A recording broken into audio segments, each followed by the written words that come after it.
Halo semuanya, kembali lagi ke channel YouTube aku, Afriza Rimatusada. Nah, di video kali ini aku mau berbincang-bincang sedikit gitu dengan teman-teman semuanya. Jadi akhir-akhir ini setelah aku graduate from my university, which is Diponegoro University, banyak banget orang nanya ke aku gitu, Kak, kesibukannya apa sekarang? Terus mau lanjut S2 atau kerja? Terus sekarang ngapain? Apa yang dilakukan? Nah, daripada aku harus ngejawabin satu persatu pertanyaan itu semuanya, dan to be honest, itu adalah pertanyaan yang sangat sensitif gitu ya untuk bagi orang-orang yang setelah lulus gitu. Jadi I decided to make this video to answer that question dan untuk bisa menjelaskan itu semuanya ke kalian semuanya. Nah, jadi teman-teman, setelah aku graduate dari Teknik Kimia Universitas Diponegoro, aku mendaftar di program namanya adalah Bridging Course.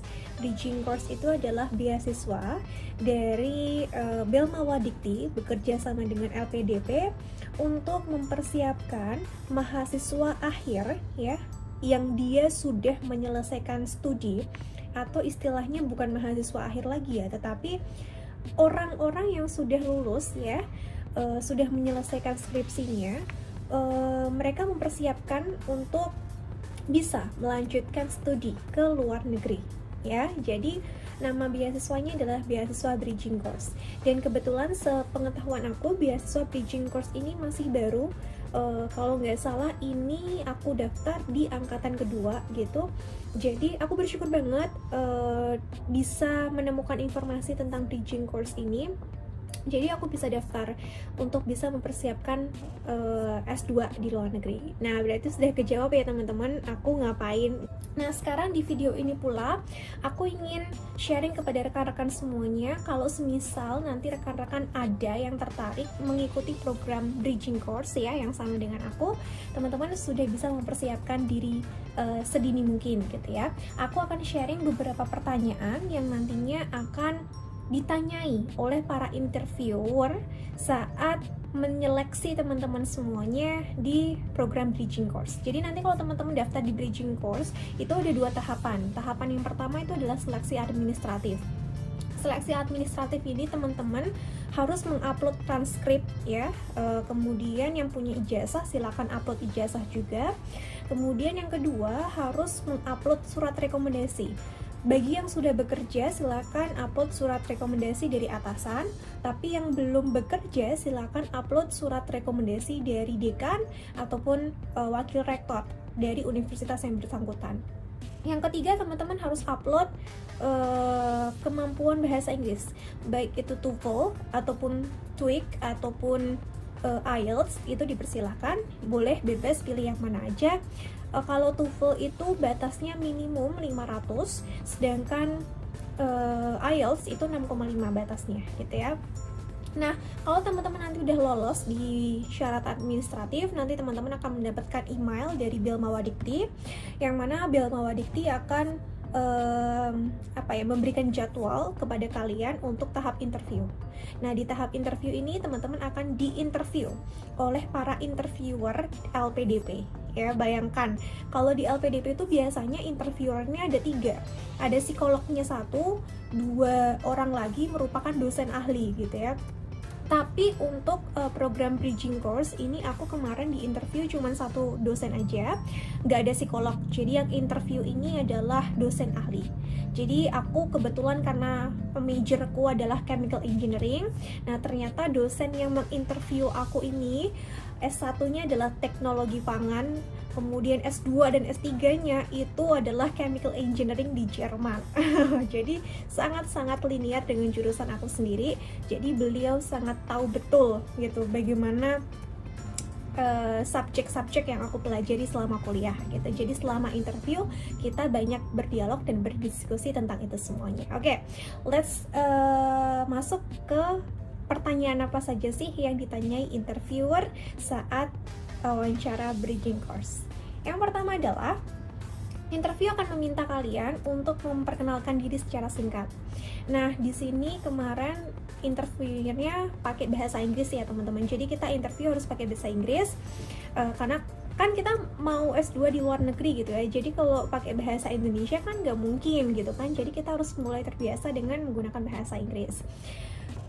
Kemudian teman-teman cukup memperkenalkan diri secara singkat saja, namanya siapa, kuliahnya dulu di mana, kemudian tinggalnya di mana, jurusannya apa, hobinya apa, kekuatannya apa, kelemahannya apa, cukup hal-hal yang basic-basic saja gitu ya.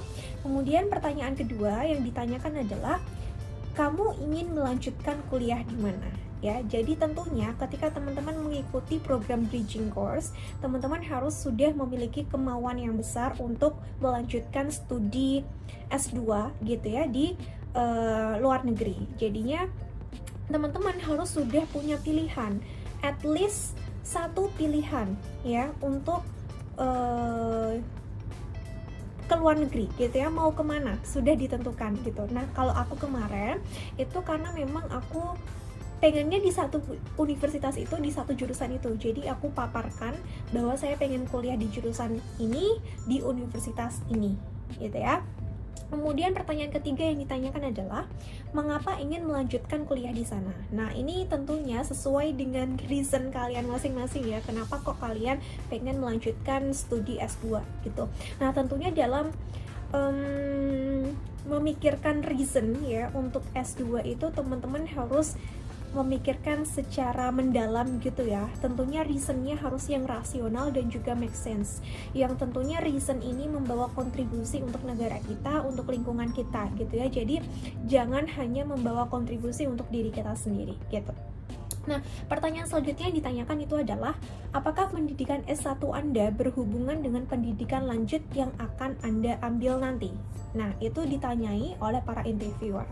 Nah, kebetulan karena S1 aku adalah teknik kimia dan S2 aku pengennya ambil yang non teknik sama sekali, bahkan ini adalah humaniora yang sosial-sosial gitu. Itu kemarin jadi perdebatan juga antara aku dan juga interviewer gitu.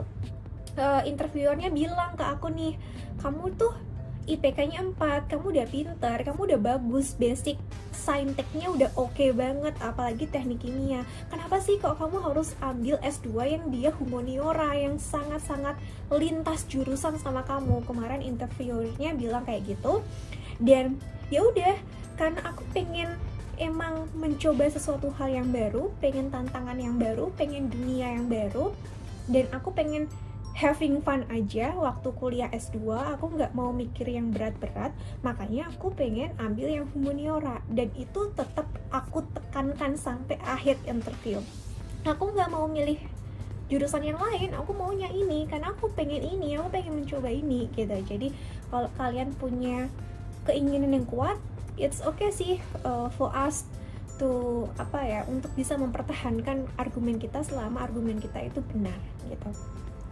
Yang ketiga, selanjutnya adalah, apakah Anda tidak mau menjadi dosen? Nah, ini berkaitan balik lagi ya ke pertanyaan sebelumnya. Jadi, interviewernya tuh bilang ke aku gini, bahwa kamu oke nih, IPK kamu tinggi nih, terus kamu juga mau S2 nih, kamu nggak pengen jadi dosen? Kamu nggak pengen berkontribusi sebagai tenaga pengajar di perguruan tinggi gitu? Nah, jawaban pertanyaan ini pun kalian nggak boleh terjebak ya. Entah kalian mau jadi dosen ataupun tidak, itu sebetulnya dikembalikan lagi kepada kalian gitu ya. Nggak ada satu orang pun yang berhak mengintervensi kalian, berhak mengekang kalian untuk menjadi seseorang dosen, atau menjadi seorang engineer, atau menjadi seorang dokter. Nggak ada seorang pun yang berhak mengintervensi kalian. Jadi kalau kalian punya mimpi, maka sampaikan mimpi itu, dan gimana cara meraih mimpi itu yang kalian harus sampaikan kepada interviewer, supaya interviewer memahami bahwa saya nggak mau jadi dosen karena alasannya ini, saya punya mimpi lain, usaha saya untuk memperoleh mimpi lain adalah begini, begini, begini gitu ya. Oke, the next question. Apakah Anda tipe orang yang keluar dari zona nyaman ataukah tidak? Nah, ini berkaitan dengan jurusan yang aku ambil sebetulnya, karena kan jurusan yang aku ambil itu sosial gitu ya, yang humaniora banget, yang dia tuh nggak ada hubungannya sama engineer sama sekali gitu. Makanya interviewernya tuh bilang, sebetulnya kamu tipe orang yang suka keluar dari zona nyaman kamu ya gitu. Terus ya itu cuman sekedar follow up question sih menurut aku ya. Terus aku dengan tegas bilang, iya benar, saya orang yang suka tantangan, saya orang yang suka keluar dari zona nyaman saya suka mencari lingkungan yang baru, mencari hobi yang baru, mencari pekerjaan yang baru gitu, mencari ilmu pengetahuan yang baru gitu. Jadi saya jelasin itu kepada interviewer, dan akhirnya pun interviewernya mengerti gitu, kenapa sih kok saya benar-benar pengen ambil S2 yang di luar teknik banget gitu.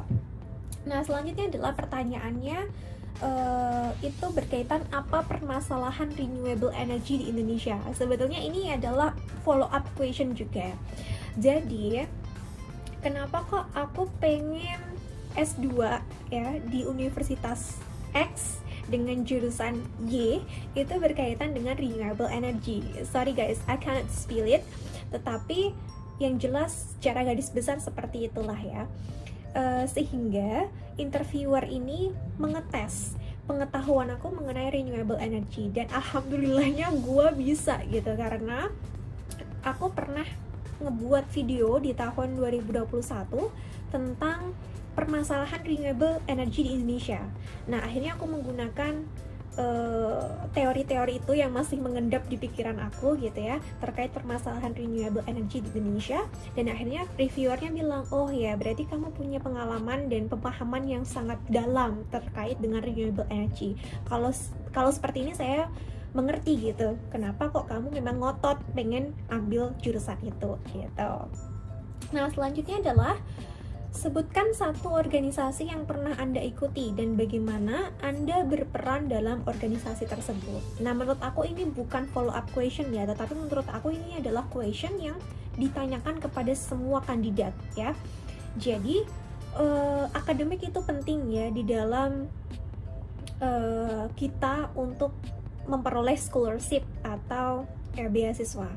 Tetapi yang namanya kita akan hidup di negeri orang ya, kita akan jauh dari negeri sendiri, tentunya kemampuan untuk memimpin diri sendiri, kemampuan untuk berbicara, untuk communicate with others, kemampuan untuk beradaptasi, kemampuan untuk menyelesaikan masalah, problem solving gitu kan, itu sangat diperlukan. Nah sebetulnya itu bisa tercermin dari aktivitas kita selama organisasi di kuliah. Makanya saya selalu bilang bahwa organisasi di kuliah itu penting gitu ya. Nah salah satunya ini interviewer tersebut menanyakan, sebutkan satu organisasi yang pernah Anda ikuti dan bagaimana Anda berperan di organisasi tersebut. Nah sehingga waktu itu saya jawab salah satu organisasi yang pernah saya ikuti, saya sebutkan itu adalah SPE atau Society of Petroleum Engineers Diponegoro University Student Chapter. Karena menurut aku di antara semua organisasi yang pernah aku ikuti, SPE ini yang paling oke gitu ya, karena SPE ini organisasi internasional di bawah SPE Java Section, sedangkan SPE Java Section langsung di bawah Amerika gitu kan. Jadi ini udah terintegrasi secara internasional. Sehingga di situ aku jawab aja kayak gitu, oh saya berperan loh di Society of Petroleum Engineers Diponegoro University sebagai bendahara gini, tugas saya seperti ini gitu. Pertanyaan selanjutnya adalah, usaha apa yang Anda lakukan untuk memperkenalkan kebudayaan Indonesia di tempat Anda belajar? Ini sebetulnya basic question juga ya, ini ditanyakan kepada semua kandidat yang ada.